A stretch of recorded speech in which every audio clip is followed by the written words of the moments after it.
બોટાદ જિલ્લા બાળ સુરક્ષા એકમ દ્વારા શ્રેષ્ઠ અભિગમ સાથે થઈ રહી છે બાળમજૂરી અટકાયત, નિરાધાર બાળકોને સહાય સહિતની અનેક ઉમદા કામગીરી. બાળ જિલ્લા સુરક્ષા વિભાગ એકમના CWC ચેરમેનના પૂર્વ પિયુષભાઈ શાહ દ્વારા જણાવવામાં આવ્યું કે બાળ સુરક્ષા વિભાગ દ્વારા અનેક બાળકોને મદદરૂપ થાય તેવી કામગીરીઓ સતત કરવામાં આવતી હોય છે. ખાસ કરીને માતા પિતા વગરના નિરાધાર બાળકો, કોઈ હોટલ કે ખાણીપીણીની લારીઓ અથવા તો કોઈ ક્ષેત્ર, કોઈ નાના બાળકોને મજૂરી તરીકે કાર્યરત હોય તેવા બાળકોને લેબર વિભાગ, પોલીસ વિભાગ સહિતના વિભાગો સાથે રાખી મજૂરીમાંથી મુક્ત કરાવવા સહિતની અનેક બાળકોને મદદલક્ષી અને જીવન ઘડતર કામગીરી આ વિભાગ દ્વારા કરવામાં આવી છે. પિયુષભાઈ શાહ દ્વારા પોતાના કાર્યકાળ દરમિયાન અનેક બાળકોને સુવિધાઓ આપવામાં આવી છે. અનેક બાળકોનું કાઉન્સેલિંગ કરી પોતાને જીવન ઘડતર કરવામાં આવ્યું છે. તેમજ ભિક્ષાવૃત્તિમાંથી પણ બાળકોને છોડાવ્યા છે તેમ પિયુષભાઈ શાહ દ્વારા જણાવવામાં આવ્યું હતું. તેમજ કોઈ જાગૃત નાગરિક દ્વારા કોઈ બાતમી આપી હોય કે કઈ રીતના ફરિયાદ કરી શકાય, કઈ રીતના અરજી કરી શકાય તે અંગેની વિગતવાર માહિતી આપવામાં આવી છે. પિયુષભાઈ શાહ હાલ તુરત જ CWCના ચેરમેન તરીકેથી જવાબદારી મુક્ત થયો છું. CWCનું જે કામગીરી છે ને એ બહુ વ્યાપ્ત છે. અલગ પ્રકારના બાળકોને હિતને લક્ષી કામગીરી માટે બાળકો CWC સમક્ષ આવતા હોય છે. મારા કાર્યકાળ દરમિયાન ટોટલ જે કેસ પૂર્ણ થયા એ ટોટલ 738 જેટલા કેસો જે બાળકો મારા કાર્યકાળ દરમિયાન સમક્ષ હાજર થયા CWC સમક્ષ.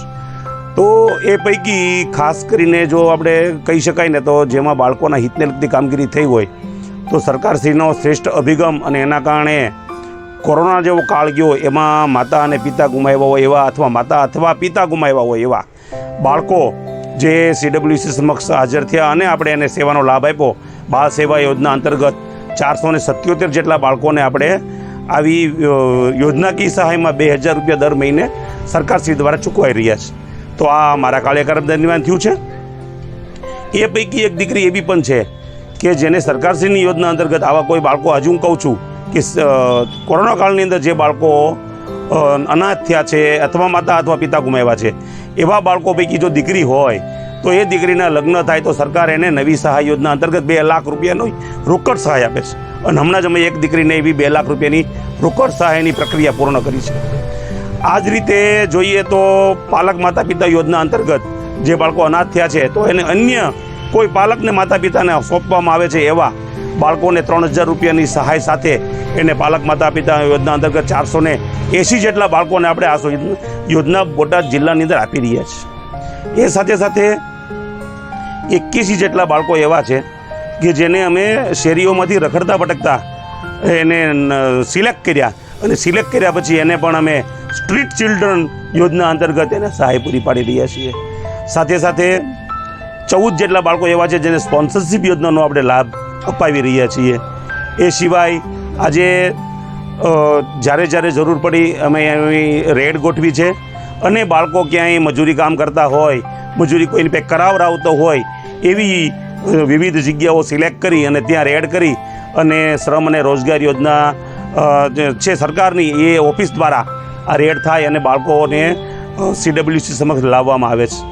એવા જે લોકો અમુક વચ્ચે 8 જેટલા બાળકોને અમે બેગન્સમાં એટલે કે ભિક્ષાવૃત્તિમાંથી એને છોડાવ્યા અને એ બાળકોને અમે સામાન્ય પ્રવાહમાં લઈ આવ્યા.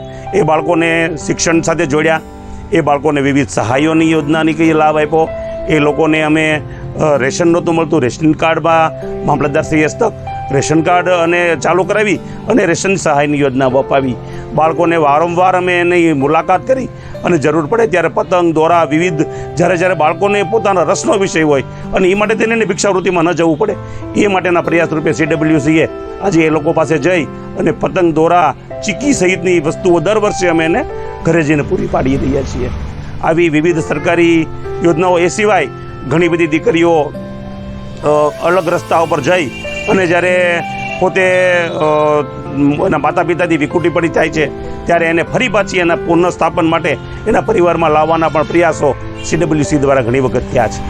જો ક્યાંય આપણને ખ્યાલ આવે કે ભાઈ આવું બાળક છે અને 18 વર્ષથી નીચેનું પણ 2-3 વર્ષની છૂટછાટ સરકારશ્રીની યોજના અંતર્ગત મળે છે. 14 વર્ષથી નીચેનું કોઈ બાળક હોય એને બાળમજૂરી કરતું હોય અથવા એને કોઈ બાળમજૂરી કરાવતું હોય તો એવા બાળકો માટે થઈને સરકારશ્રીની અંદર શ્રમ અને રોજગાર વિભાગ છે બોટાદની અંદર એ જિલ્લા કક્ષાએ કલેક્ટર કચેરીની સાથોસાથ બેસે છે અને કલેક્ટર કચેરીના ઉપરના માળે બીજા માળે આ સરકારી ઓફિસ ચાલુ છે.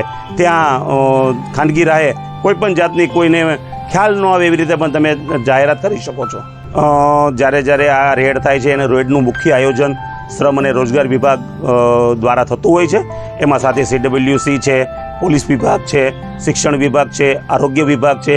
આના તજજ્ઞો સાથે બાળકોની આ રેડમાં પોલીસ હોય તો પણ એ ખાનગી પોશાકની અંદર બાળકને તકલીફ ન પડે એવા રીતનું આખું આયોજન થતું હોય છે. ને ખરેખર બાળમજૂરી ન થાય એ માટેના પ્રયાસો સરકારશ્રીના સતત રહે છે.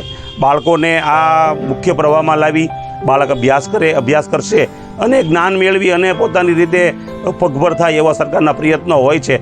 પણ બાળમજૂરી કરાવતા લોકોને હું ચેતવું છું કે જો તમે ખરેખર બાળમજૂરી કરાવતા હશો તો આવનારા સમયમાં સરકાર ખૂબ જાગૃત છે, તમને પકડશે અને પકડીને સરકારશ્રી દ્વારા જે કાંઈ તમારી ઉપર એક્શન લેવાતા છે તમામ એક્શન લેવામાં આવશે.